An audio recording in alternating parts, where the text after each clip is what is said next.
Thank you. Thank you. Welcome back, everybody, to the official Earth Dog Studios UFO podcast. We've got a great episode tonight. We're going to talk about the disappearance of pilot Frederick Valentich. This has been a story that has fascinated me for years. And I guess we're going to talk a little bit about the case. And what I want to see is, can we reach a consensus whether or not this was pilot error? Before we dive right into the questions, though, let's introduce ourselves to the room. C. Michael Lanning, tell us who you are. Hey, I'm C. Michael Lanning, independent artist. I've done work for Hazard Productions, Arrow Comics, and so forth. Got an upcoming Magi's Grace with J.D. Calderon of Oswald Chronicles coming up. And also host Artstyle Kamikaze coming back in the new year on Indie Comics Network. So, sweet. Nice. Welcome back. Thank you. Thanks for coming. Rodney Fike, tell us who you are, buddy. Hey, everybody. I am Rodney Fike, writer, artist, creator, just like C. I've done stuff for Hasm Productions because that's me, and various other things that currently finishing up the coloring touches on issue 2 of Doghouse, which we will probably run a Kickstarter sometime in the first half of 25. So nice. Stay tuned for that. Welcome, Rodney. Thank you. Thanks for coming back. Chris, it's great to see you, man. Tell us who you are. Thanks for having me out, Tim. I am Chris Hall. I am a computer colorist of 18 years. I also do editing, animation. I'm kind of a jackass of all trades, master of none. And I currently work with Exile Studios. Just joined them, and I work with Zen, who frequents this podcast at HCMP Productions. I also work on projects through Glass House Productions as well. So nice. Welcome, Chris. Thank you. You're going to be a regular now too. I hope so. Thank you. Welcome back. Welcome back. So tonight we're going to talk about Frederick Valentich. He's an Australian pilot, right? This incident is from 1978. There's a couple of things that are interesting about this case. The main thing, though, is that the guy claimed he was abducted in midair by a UFO. So let's jump right into some questions, right? C. Michael Lanning, what do you think of the Valentich case? Is it pilot error or was he abducted by a UFO? You know, I've seen cases for both, and I can understand that. When you look at Valentich, he had an obsession with UFOs, which kind of helped contribute to him becoming a pilot. So Right. that could have played a little bit into what he thought he saw. I don't think that could discount, but that does. I don't think that should necessarily discount if something actually happened or not. So, well, how about this? Like, there's not really too many good explanations for what could have happened, right? Like, the distance between the 2 points is only like 125 miles, which that sounds like a lot, but in airplane terms, that's really not very far. So Right. They should have been able to find some kind of wreckage if it was a pilot error. Do you have any thoughts on why there's no wreckage found? The only thing I can say is I did see that they supposedly had something wash up on shore years later. That was a piece of a plane that was of the same make and model, and the serial numbers were around the same type of serial numbers as his plane. Other than that, we'll get into some more stuff later on, but that's the only thing that I know of. As far as when they went out to go look, they couldn't find anything. Yeah, they couldn't find odd. it. They couldn't Kind of find it. odd. Yeah. So, Rodney, what do you make of this? Is it potentially pilot error or is it something else?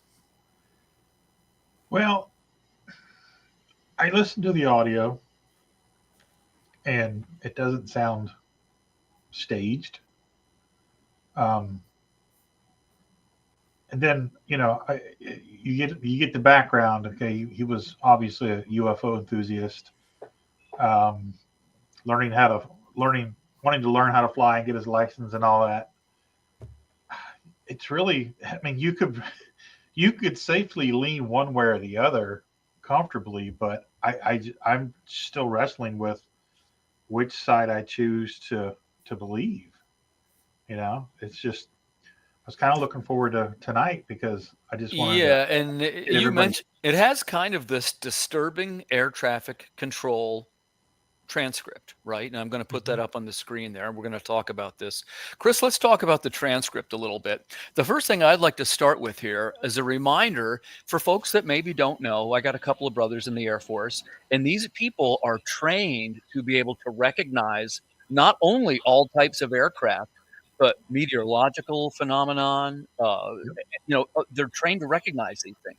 So when an air traffic controller starts hearing these types of reports, it's disturbing, right? So what he's claiming, Valentich, is that he's being basically kind of stalked by this series of lights, and the air traffic control is saying, what type of aircraft is it? What type of aircraft? And of course, the pilot's saying, this is not an aircraft. What do you make of the transcript, Chris? So as far as pilots being trained to recognize aerial phenomena, Valentich was not a particularly talented pilot. Kind of a new pilot, right? Yeah, he had failed multiple tests to become a commercial pilot. As far as flying hours go, he was, as far as I could tell, he was barely above the hours that it takes to become competent to fly. So I don't know if he necessarily would have been an expert in identifying aerial phenomenon and craft.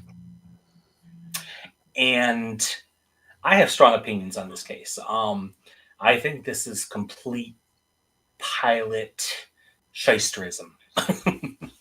Tell us what you mean by that. I think it's very ironic that someone who so strongly believed in UFOs and someone who talked about them all the time, was just very into them, just so happened to be abducted or something, encounter a UFO. Okay. Not to mention the fact that there's a possibility that his failures in trying to become a commercial pilot could have been humiliating. And there's the fact that he had two different stories about why he was going where he was going, and both of them turned out to be false. Well, it was a training exercise, right? That was what I had. No. He was either going to pick up a brother-in-law or something like that, or go get crayfish. Going to see friends. But you see, I don't think that's really contradictory though, because the idea could be both, right? I mean, he could be picking up a brother-in-law who has crayfish. He could, it's like, oh, I'm gonna go get me some crawfish, or I'm gonna go, it depends. Well, let's see this through to the end, right? Because this is really the main question, which is if it is something that's related to pilot error or even potentially a hoax, how far is he ready to see this whole thing through? Chris, are you saying that he ditched the plane? Where are you going with this theory?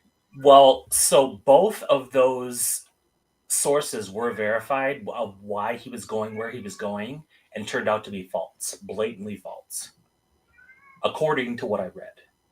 And there were reports of a mysterious aircraft landing near where he was flying shortly after he went off radio contact. So let me ask you this. If he faked it, where's he at? Right. Yeah, I was going to say we can poke some holes in this theory. Rodney, you go first. Yeah. If this is something that he did intentionally, he sure saw it the whole way through by crashing his plane into the ocean. Well, yeah, and it's like, okay, because you said at the beginning of the show, he was abducted. How do we know he was abducted? It's in my case, that's kind of a bold claim, but that's interpreted from the air traffic control. From the air traffic control. Okay. Which is saying basically this thing's right on top of me. Now, I remind you, the official explanation, it says some really ridiculous things like, and by the way, I should not show bias. Let me try that again. Yeah, it's kind of a case that you can't. Some of the things in the explanation I really have questions about. For example, they're saying, these reflections of the four lights, it's possible that he was inverted and he was flying upside down and he saw his own landing lights in the reflection of the water, which What? Like that's almost impossible to believe, right? It's Right. Okay, so let's chew on that for a second. Go ahead. If he was inverted and he was close enough to the water to see his reflection, how few of a seconds do you think he would have had before impact? The timeline just doesn't. Well, and then when you take into consideration that the aircraft passed him up, Right. that's another thing as well. Exactly. I've heard that at that point in time, if you look into the astronomy, at that point in time, there were four. There was three planets and I think a star that were pretty bright in the vicinity of a diamond at that point in time, also. But the only thing that I have an issue with that is, well, yeah, that might be possible. Is he described something metallic, and that's what I can't figure out. That's the only thing that kind of gets me. If he was inverted like the water, okay, but what were the lights in the water? Because I know they said there was a green light that was on his plane, and that might be what was in the water as far as the green light is concerned. But did he have the same four lights on the top of that plane to reflect in the water? Is my question. Yeah. For that to be the definitive answer to this, those lights would have to be there. And I haven't seen anything where somebody pointed those lights out on top of the plane like that. Right. Well, and a quick reminder, if we're talking about being able to find wreckage from a plane, it was only across 125 miles. Yeah, that's Right. It isn't like they had to sweep the whole ocean to find this guy. Right. Something's wrong with this explanation. Like I say, even, planes have crashed in much larger areas and still had pieces of them found. Is there a strong current in that area? Is there Boy, that's a fair question. Because a strong current can carry stuff out very fast. Somebody mentioned earlier there was a piece of wreckage that washed up, but it was like years later or something, right? Mm-hmm. Yeah, it was a while. It was a while later. Yeah. Yeah. But it was it wreckage though, or was it something with the name of the plane on it? It was something like that. No, it was. I can't remember what it was, like a fender or something around those. I don't know airplanes, but it was something around those lines that matched the same type of plane he was flying that night, and the serial numbers were similar to what the serial numbers would have been on his plane. Now that explanation confuses me as well, because if the serial numbers, did they not have the serial numbers to his plane? If this is a plane that's just like it, yeah, the serial numbers would be the same. I mean, they're, makes and models are like that, so that's the only thing. I have a question. Tim, put the map back up real quick, if you would, please. You got it. Coming right up. Where was the plane when it disappeared? Do we know? I mean, that's the flight pattern there. Right. But was it along the coast when it disappeared? Do we know when it vanished? I was looking for that, and I never could find anything about that. My point being is, Chris, you made the comment about the strong current to push it out. My point is, if it disappeared along the coast or even in that bay before he gets to the coast, it's probably not going to get caught in the current. Now, if it's more out towards Cape Otway, there's a higher possibility of it getting pulled out with the current. So that's why I was curious if there's did anybody find any mention of where in that flight pattern he disappeared? I did not. Okay. And to touch on those serial numbers, there was from what I could read, he may not even have had permission to take that flight. So, what is the FCC? Not the FCC, the guideline. May not have had serial numbers. And so when they found that wreckage, that piece of the plane, the serial numbers fell within a range of serial numbers that could have matched that particular type of plane that he was flying. Okay. And he was known, well, he had a couple incidents where he flew into territory that he wasn't supposed to be in. And he purposely apparently flew into a cloud, which he almost got a lawsuit for that. Yeah, he was not an experienced pilot. No, at all. no, he had like 150 hours. He purposely flew into that cloud. Yeah. Yeah. He's probably looking. Well, let's. What I want to do, let's take a second and circle back to this this transcript, right? Because the reason why it conflicts is because of what the guy is saying to the tower. Again, this is my opinion. I want to hear what you guys have to say about this. Because it's easy to say, well, this is a hoax because of this, or this was pilot error because of this.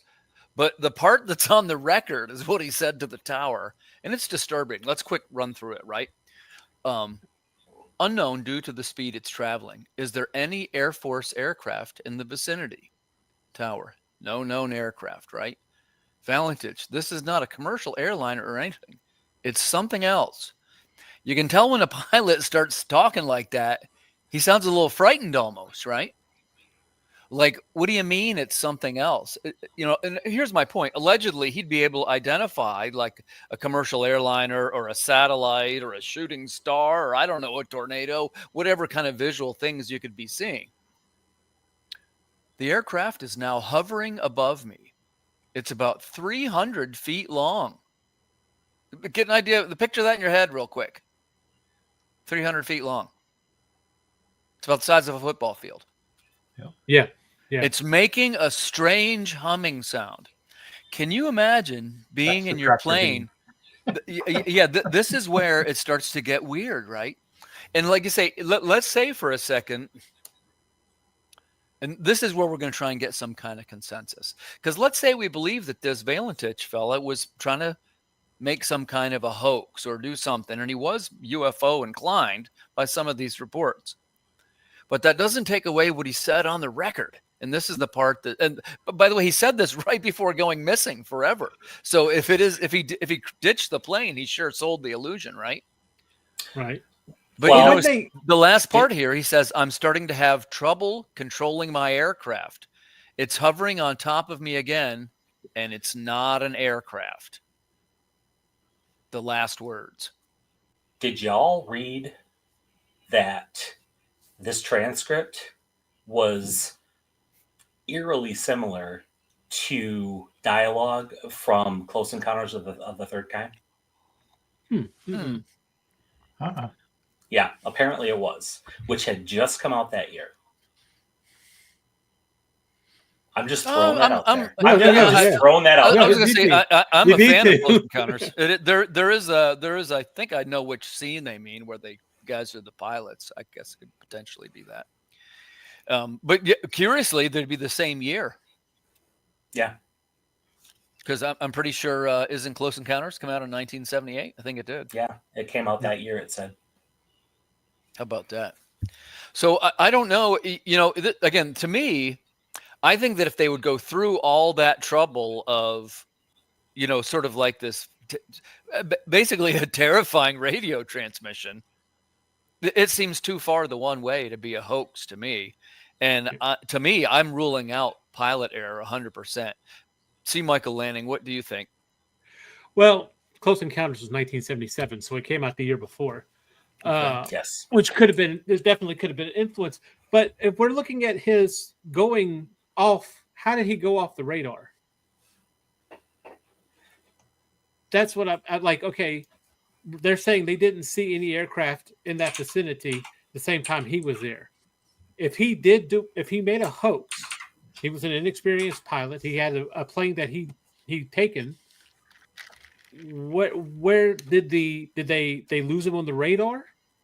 If the blip just stopped, can you do that in an aircraft? Especially 1978? I don't know. I really don't. I'm really seriously asking because I don't know. If that's the case, wouldn't they have been able to track him going back in towards land? From what I could tell, they didn't say anything about a radar, having him on radar or anything, right? Well, no, because he said that is there an airplane or anything in the vicinity, and they said they didn't see any other airplane in the vicinity. Right. Okay. So they That's were true. monitoring the sky Yeah, lanes. yeah, That's what they're I'm at least saying. watching it. Okay, so Right, so if how do you get rid of how do you if Magically disappear. yeah Probably mass. does he ditch the transponder, turn it off? How does that work? Is it still visible on radar if he does that? Hmm.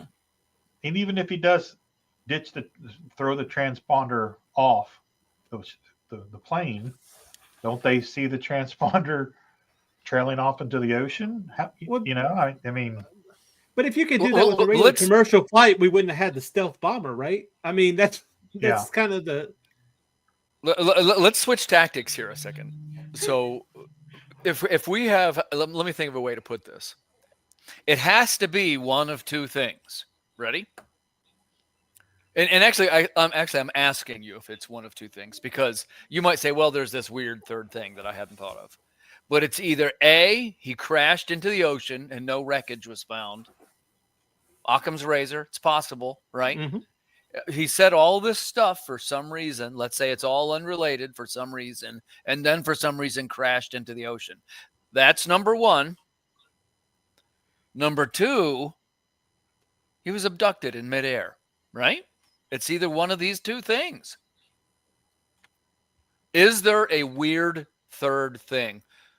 Chris, let's go to you first on this one. Is it one of those two things, or is there one that I overlooked? I think the third thing has got to be the possibility that this was a hoax and he pulled a DB Cooper and landed his plane and disappeared. Yeah, admittedly hard to hide a plane, though. That's a big secret to keep. I'm a little skeptical of that one. Rodney, what do you think? Is there a third? Although, I mean, I appreciate alternate theories. I do love alternate No, that's theories. fine. Yeah. No, Rodney, what do you think? Is there a third thing? I think there's always a third possibility. What's yours? Let's hear one. I kind of agree with Chris. I think it's the whole DB Cooper kind of scenario. He got his 15 minutes of fame. He got what he wanted. And, well, Chris, you're exonerated. I kind of didn't like that theory. Look, you're selling it to Rodney. So, like I say, we're trying to reach a consensus. You don't all have to agree with me. See, Michael, jump in here. Do you agree with the potential third theory, which is possibly a DB Cooper scenario? Do I agree that I don't think it's possible simply because of the immature level of the pilot. Oh, I don't okay. see. Yeah. Considering we're talking about a fresh pilot, one that was severely flawed, I don't see that as possibility. However, I would like to offer this scenario to the first possibility of he just crashed and while we can't find his wreckage. I don't know how it works off of the coast of Australia, but here in certain places, like in rivers here in Louisiana, you'll have these sand traps open up underneath the river. And it's very dangerous to come swimming in the river here because these holes will open up and they will pull people underneath and then they'll cover up. So my question is, if there is a current, could that possibly have happened that the plane crashed? So, is it possible that the plane crashed, hit one of those at that specific time, or even moved into that before they could find it, and it was covered up on the bottom of the ocean, and it's deep buried underneath sand and dirt and everything? I think that's a possibility. Okay, so listen, I would find that a little bit more plausible than the other one. So I guess it's fair to say there's 4 possible theories. I think that adds to the first one more than anything. To the plausibility of yours is really more like of a 2B in the sense of it explains if it was a crash, why there's no wreckage. Right, there's no wreckage. But then you have the witnesses. Let's be honest. For the one piece. Except for the one piece. Except for the one. Which would, if it was the one piece of it, it might have unearthed itself and dislodged or whatever and came aboard. But then on the second, so what about the witnesses? You have one witness that said he saw the 4 lights, that he saw the green light, even though supposedly he didn't add the green light until later on when he learned about the green light, which that could go either way. That could be a false memory. I don't think he's necessarily lying. So there is a witness to these 4 lights. And I've seen stars. They don't usually typically move that fast. And if I see four stars moving that fast, it's going to be something that stands out to me as a witness. That's one witness. And then there's another witness, right? There's a farmer who made the statement that they saw not only the aircraft, but they saw his aircraft attached to it. Yeah. The problem is, that guy wasn't credible or something, right? He was like, nobody could find him, right? It was almost like an anonymous witness. So you kind of have to discount that under there, unless they can find the actual person to interview him. But the first one was an actual witness. I don't remember the name of it, but now, I'm gonna say this, and let's start with Chris, because what I always want to know is, let's say, for example, it is a hoax. In this case, we'll look at them one by one. Okay. First, it's the DB Sweeney scenario. Okay. Cooper. DB Sweeney's the actor, right? So DB Cooper. DB Cooper scenario, in which I mean that the guy basically fakes the UFO encounter, and then he sometimes, what are we picturing here, that he hides the plane somewhere, or does he crash it? There's also, let's leave that to be determined. Let's leave that to be determined, because really what I want to know is, again, 1978, not like UFO fame is a thing for a young pilot who's from Australia. Why would he do it, Chris? Why would he do it? You start. I will say that the only faith that I have in people is that they will always seek their 15 minutes of fame, and that they lie. People lie, and they want to be famous. I think that's more than enough reason. It probably is. That's you're so right, because you look back at some of the hoaxes, and it's a thing that humans have always done. It's not really a new thing. Right. Yeah. Yep. There were probably cavemen going, "Oh yeah, got attacked by," trying to make himself look like a big man. Rodney, what do you make of the DB Cooper scenario? Is that something that, if it was a hoax somehow, and he was really obsessed with UFOs, like some people say, why would he do it? Hubris. Yeah, like Chris said, it's just, he's seeking his moment in the spotlight. But the more we peel back the onion on the whole DB Cooper. I almost said Sweeney. I did it. I tilted the whole conversation now. Because the first time I said it a few minutes ago, I was cautious. I couldn't remember if it was Sweeney or Cooper, so I got it right. It's just based on C's, how inexperienced he was. I hadn't thought about that prior, but to me, it's less and less likely that it was a hoax. So I'm kind of leaning more away from that possibility. I think he was either abducted or he took a header into the drink. Into the sea, into the drink, baby. Davy Jones locker. Okay, C, you're going to get the final word here. Let's say it was a DB Cooper scenario. All right. Why? Why would he? I'm going to give you a mixture here. All right, ready?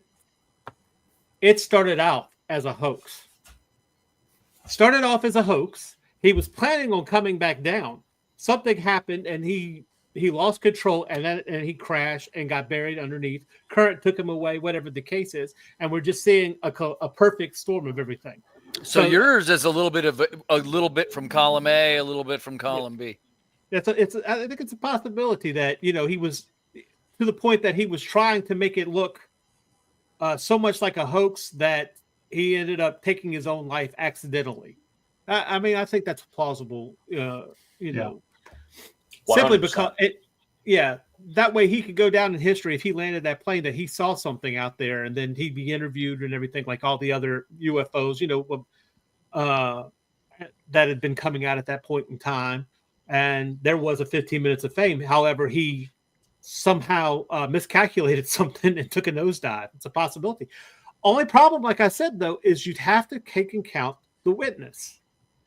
What did the witness see? Did he see what he said he saw? And then that's the only thing that kind of throws a monkey wrench into that. Yeah, it's kind of stunning to think that he might have been attempting a hoax and then sort of offed himself. That's where you're going with your just accidental pilot error after. And then yeah, right. The witness that saw him, oh yeah, I saw him up there. Yeah, it was a plane and a UFO. Yeah, it was who knows? Maybe he was drinking a bunch of Fosters and just he thought the lights. He was a young guy. He was a young guy too. The witness was no. I mean, I was talking about the witness being seeing the lights, just kind of because if the witness saw the lights, I don't know where he was to see it. So that would almost put the guy near the coast, I would think, huh? Yeah. You're right. Yeah. And by the way, and I read some of these witnesses. The one we're talking about was not too credible. There were some reasons why he's not always referred to. Let's circle back around. That's one thing. There was a little bit of media coverage for this case, and that's, of course, you guys know the big paper down there is the Australian. I guess it is. It seems apropos. Yeah. But I mean, look at that. Above the fold 6-inch type UFO mystery. It's not like, well, maybe we think he crashed. No, it doesn't seem to even mention that. So, I guess my first question, let's talk about the way the media covered this case. There doesn't seem to be a lot of time given to any alternate theories. Why do you think that is? C. Michael Lanning. Well, like we said earlier, Close Encounters of the Third Kind just came out the year beforehand, right? Sell more copies of the Australian. There you go. You put UFO mystery on the front of it. UFOs are big right now. Spielberg has made UFOs front page news.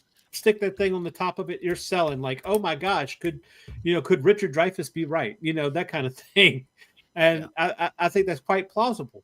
Although it does ask a question as to what was the loud metallic noise, which is something we haven't discussed, I guess. I just kind of assumed it might have been just part of the plane, but. Well, yeah, the right after he gives his sort of prophetic last words, they mention this loud metallic noise. I didn't really mention that in our conversations because I don't know if that's really conclusive of anything. I mean, radios make weird noises all the time.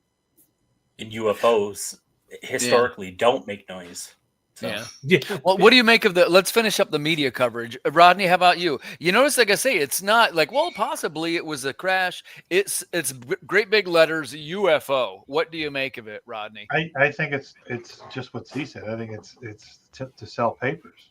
It's especially back then, sensationalistic headlines and stuff were in vogue in the 70s and the 80s. All the magazines, the rag mags at the checkout counter that was their heyday. So let's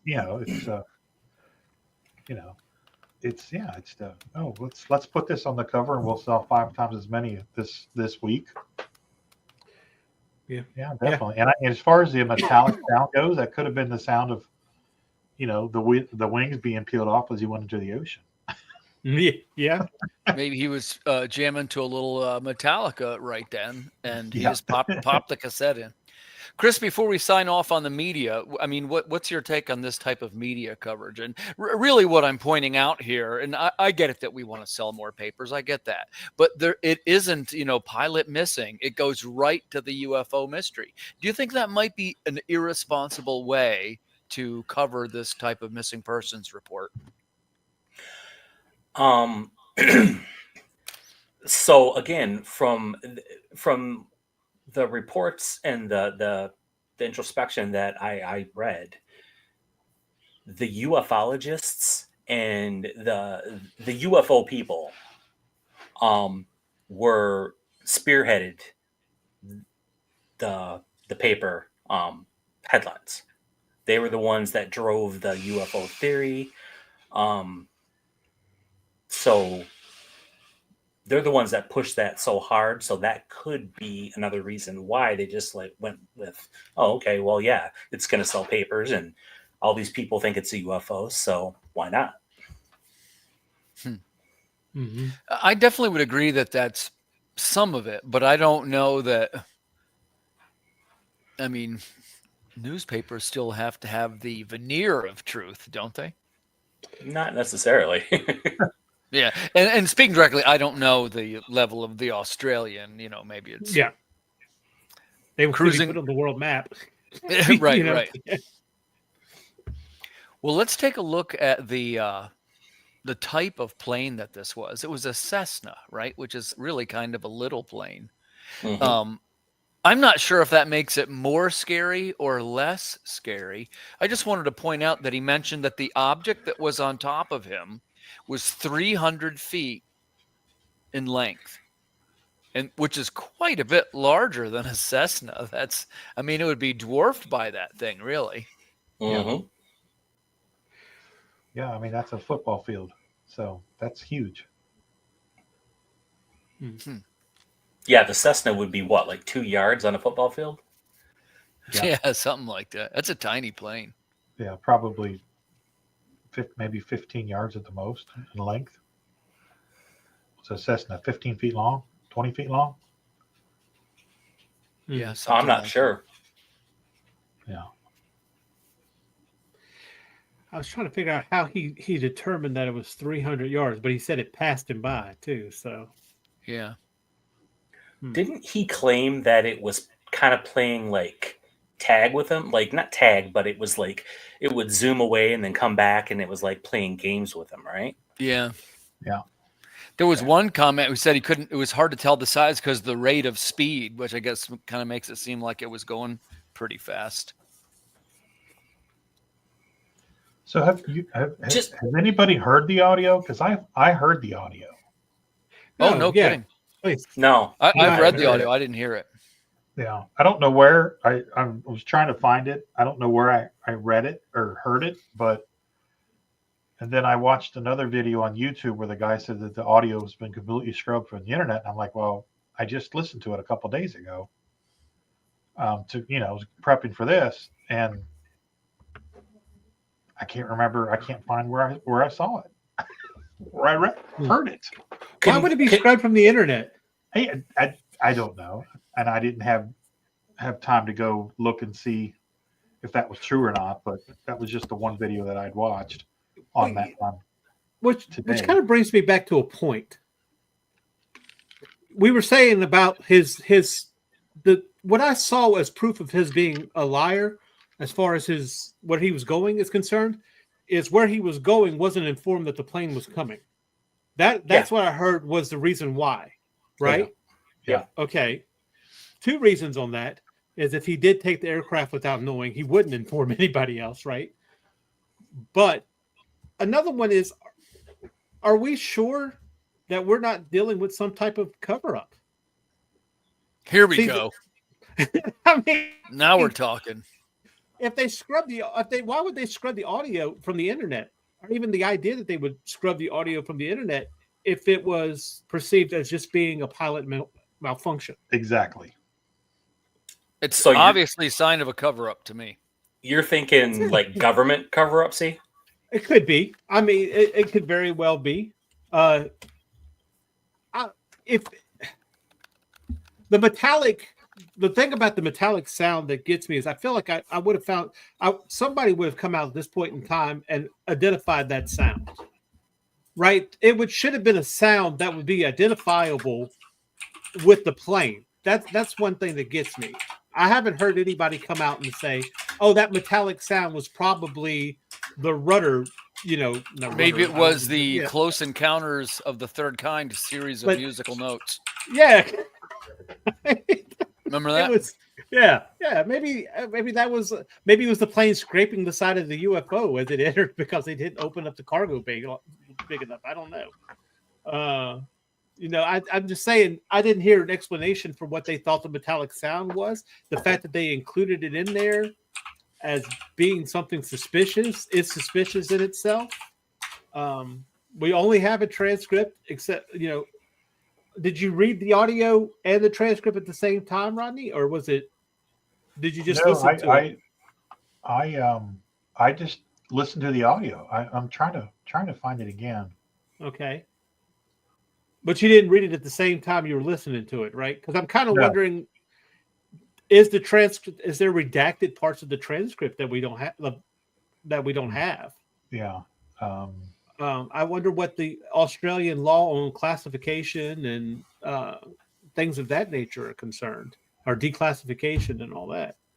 I don't know how readily they're open to letting something slip through, Yeah. Sure. Conversely, just I was curious, with the whole close encounters theory. I was curious how big that particular UFO was supposed to represent, how big that was supposed to be, and Google said it was supposed to be hundreds of feet long. So that would definitely fit in with it's 300 feet. I'm gonna mute myself for a second because I'm gonna see if these are the audio clips. Okay. Okay. But I'm here. So I do want to, as we get into the last quarter here, I want to see, let's try this consensus. And I'll go first just to set the stage, but feel free to disagree with me, right? So the first thing is, I don't think that this has the elements of a hoax. And I also think that wreckage would have been found. I think C has a pretty solid theory about the whirlpools and the various types of tidal things that could have It's a stretch. got rid of evidence. It's a good theory. Yeah. But for me, it's going to zoom back to the air traffic control transcript, which again, these are people who are trained to talk about these kind of things. And the fact of him being kind of into UFOs, that does affect my opinion. But I don't think it's enough to where, so that's why he crashed his plane. He was so into it and everything worked out perfectly, that it's been a mystery all these years. And he was lying to the air traffic. It's way too much to pancake out. Like, you got to go with the simplest explanation. Ready? Either A, he was abducted by aliens. B, it was a hoax and he tried to cover it up. I'm going with A. This guy was abducted in midair by aliens. See, Michael Lanning, what is your 2 cents worth on the Valentich incident? Like I said, there's too many questions in both scenarios to go with it. Something happened. I think something happened. Golly, I'm so on the fence about it. Really, it's really hard to kind of say. Do you want to put your answer as the perfect storm of all the things? Like, he was obsessed with. Tell me if I got it wrong, but your theory was basically he was obsessed with UFOs, and part of it was kind of a hoax. He tricked the air traffic control tower and then crashed anyway accidentally, but it was near a perfect place where the tides covered him up. I would love to say that that's the issue, and I would love to stand on that hill. Yeah. However, the problem comes in with you still have the witness. You still have, the fact that it's hard for me to believe that he wouldn't even let somebody know where he was going at that. Mm-hmm. I mean, I guess he could have been going out and coming back in. I don't know. I just don't know. I'm gonna have to stay with I don't know. This one's got me stumped. See, he didn't let anybody know where he was going. So the fact that he didn't let anybody know where he was going, I don't know. Rodney, come on. We're dependent on you. We got to reach a consensus here. So it's either one of these 3 things. Ready? Either A, he was abducted by aliens. B, it was kind of a hoax for some reason on the air traffic control tower. And C is like he crashed into a tidal pool and that he erased all the records. Like a look, I'm not crapping on your theory, C. I think I think it's a good theory. Just because something has a lot of steps doesn't make it impossible. But I want to see what we agree on here tonight. Rodney, which one was it? I don't know, but I found the audio. You guys want to hear it? Yeah, I do. Yeah. Okay. Let's see if this works. Yeah, absolutely. Okay. And this is all we have from the final moments of that flight. So, with that transcript read, I'm now going to play you the newly released audio recording from that final transmission in 1878.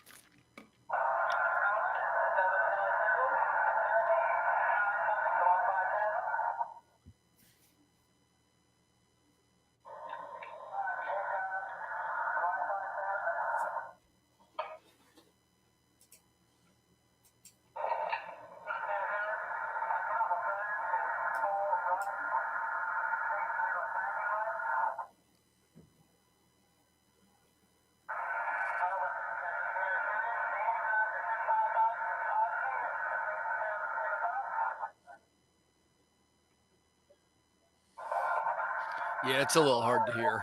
Yeah. Can't really hear what it is. All right. So, but yeah, it does lend the perfect element of spookiness. But Rodney, you gotta let us know, man. What is it? Either he was abducted by aliens, or he was hoaxed and crashed. I keep going back to what he said earlier in the show. He wasn't experienced enough to pull off a hoax. Oh, good one. Yeah. And I just can't. I can't get. I just can't get over that hurdle now. So, as much as I would like to think that he was abducted, I think he probably just took.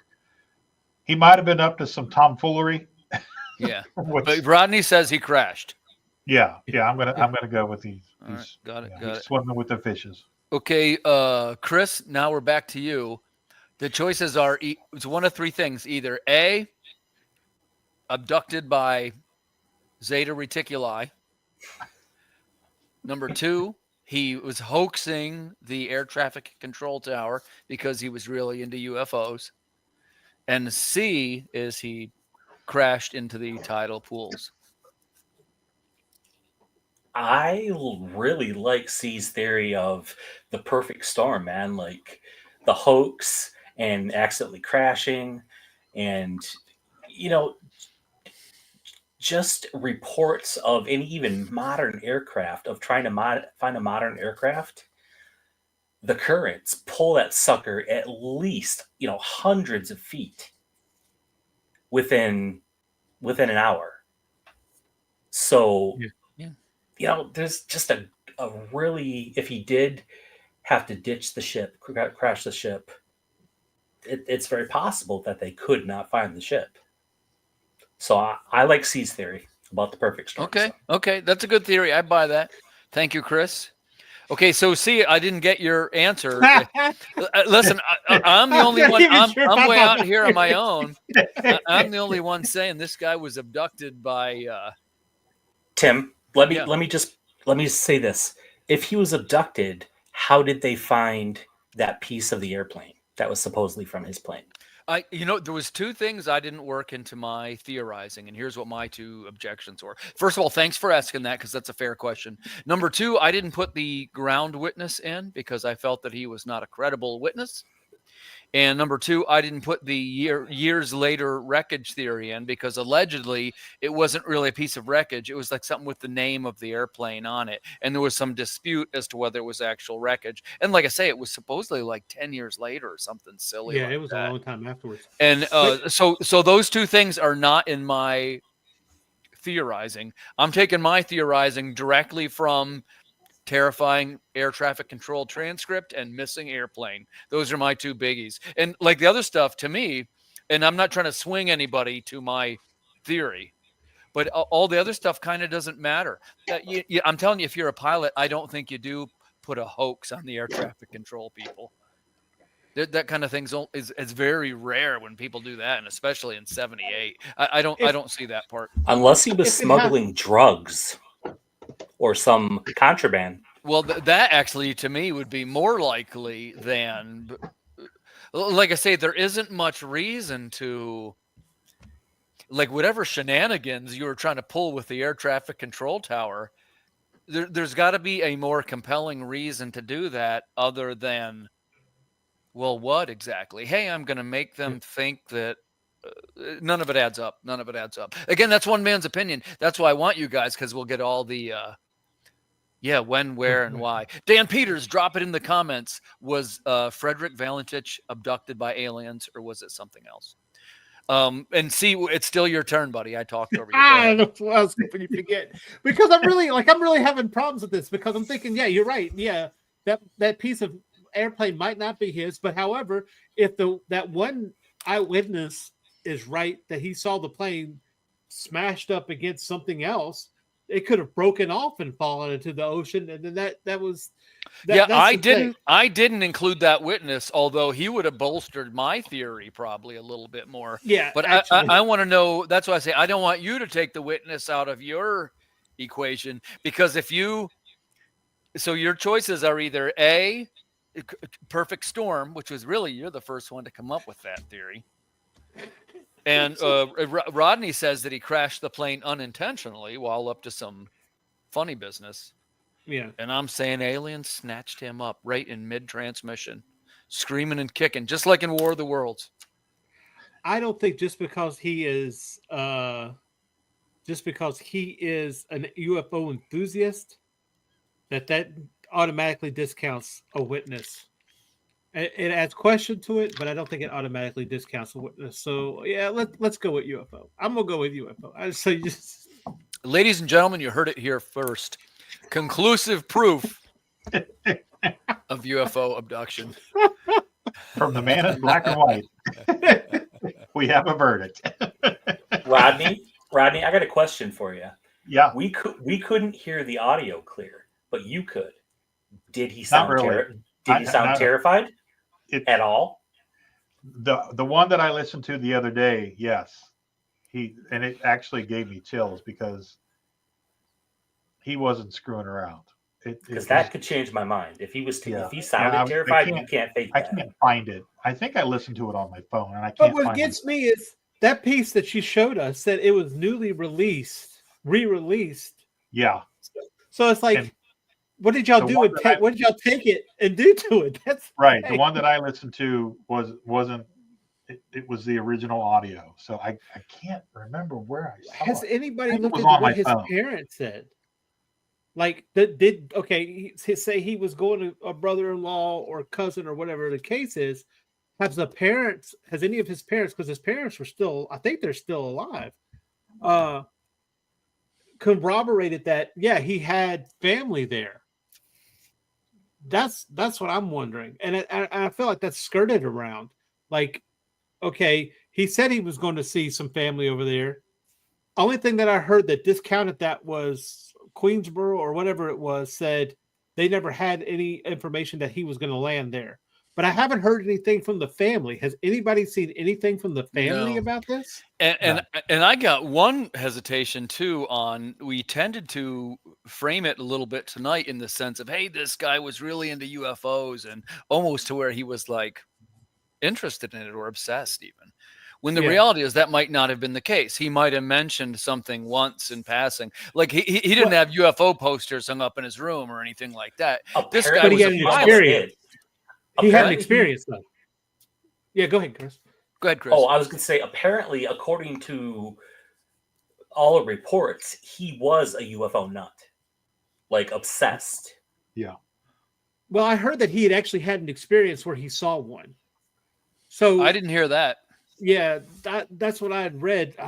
It was in Skeptic. It was in Skeptic Inquirer, I think is the name of it. They had an article back in 2013. So they're coming from that angle that it was the plane crash or whatever, and it was an astronomer who wrote the article. But that he actually did have an encounter where he thought he saw a UFO. So that could be okay. Sure, that could put it to that he's in that mind frame, or it could have put it to the fact that, hey, maybe they were stalking him, and you got to get obsessed with something when it might be stalking you. We've seen in a number of these cases people who claim to be abducted by aliens. They typically claim to be contacted multiple times. Yeah. Which, by the way, speaking of being contacted by otherworldly beings, if you guys are around next Friday night at 10 p.m., we're going to do the second round of ghost photos. I've got some great ones lined up. So I think we'll see just about everybody here. Rodney, you should come too. Yeah, I'll be there. All right. Hey, do you guys have anything that you want to promote? Anything like that? Nothing yet. Okay, gotcha. Well, before we go, first off, I want to thank you guys for sharing some of the opinions tonight. This is a really good one. I was a little bit outvoted. I thought for sure we would declare without a doubt that we'd be unanimous in our assessment of the abduction of Frederick Valentich. But before we go, see Michael Lanning, tell us where we can find your work.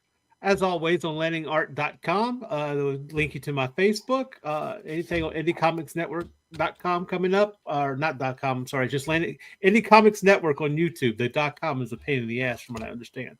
And up to coming next year again, we'll pick up our style Kamikaze, so look for that. Nice. Oh, and I've got Magi's Grace coming, but I don't want to put the link in until it's live. So sweet. I'm going to announce mine next week during the Ghost Show. Rodney, how about you? And hey, man, thanks really so much for coming. It's always a pleasure to have you. Oh, it's great being here. Yeah, that was a good one. This would trip me out. So Rodney Fike, tell us where we can find your work. You can find me on Facebook and Instagram at Rodney Fike Art. You can find me on rodneyfike.com or all my artwork, where you can buy some of our prints, our books, and order a commission if you'd like. So, yeah, that's where you can find me. Nice.